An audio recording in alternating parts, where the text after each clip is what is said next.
118 இடங்கள் இல்லாமல் ஆட்சி அமைக்க அழைக்க முடியாது என்று ஆளுநர் ராஜேந்திர அர்லேக்கர் அவர்கள் தெரிவித்திருக்கிறார் அப்படிங்கிறத பார்க்கிறோம். மைனாரிட்டி அரசு ஆட்சி அமைத்து குதிரை பேரம் நடத்துவதை அனுமதிக்க முடியாது அப்படின்னு ஆளுநருடைய நிலைப்பாடாக இருக்கிறது. நம்ம 108 எம்எல்ஏக்களோட ஒரு ஆட்சியை அமைச்சிட்டோம்னா அது ஆட்சி அமைத்த பிறகு அவர்கள் குதிரை பேரம் செய்வார்கள், அதை நம்ம அனுமதிக்க முடியாது அப்படின்னு தனியார் செய்தி நிறுவனத்திற்கு ஆளுநர் அர்லேக்கர் பேட்டி அளித்திருக்கிறார்.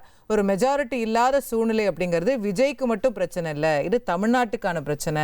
இந்த பிரச்சனையை தீர்த்துட்டு அவங்களுக்கு மெஜாரிட்டி அவங்க காட்டினா மட்டும்தான், 118 காட்டினா மட்டும்தான் ஆட்சி அமைக்க அழைக்க முடியும் அப்படிங்கிறது ஆளுநருடைய பார்வையாக அவர் வேறொரு தனியார் செய்தி தொலைக்காட்சிக்கு ஒரு ஆங்கில ஊடகத்திற்கு அளித்திருக்கக்கூடிய பேட்டியில் தெரிவித்திருக்கிறார் அப்படிங்கிறத பார்க்கிறோம். முக்கியமான பதில்கள் ஆளுநர் தரப்பிலிருந்து வந்திருக்கு. நம்ம ஆளுநர் சரியா தப்பா, அவர் என்ன யோசிக்கிறார்ன்றதை விவாதிச்சுட்டு இருக்கோம். 1,28,00,000 மனங்களை வென்ற தந்தி டிவி யூடியூப் சேனல். தவிர்க்க முடியாத தம்ப்நெயில், கலக்கலான கான்டென்ட்ஸ். நீங்களும் இந்த குடும்பத்தில் இணைய இப்பவே சப்ஸ்கிரைப் பண்ணுங்க.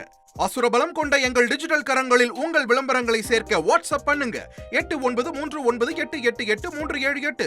Email advttv@dttv.in.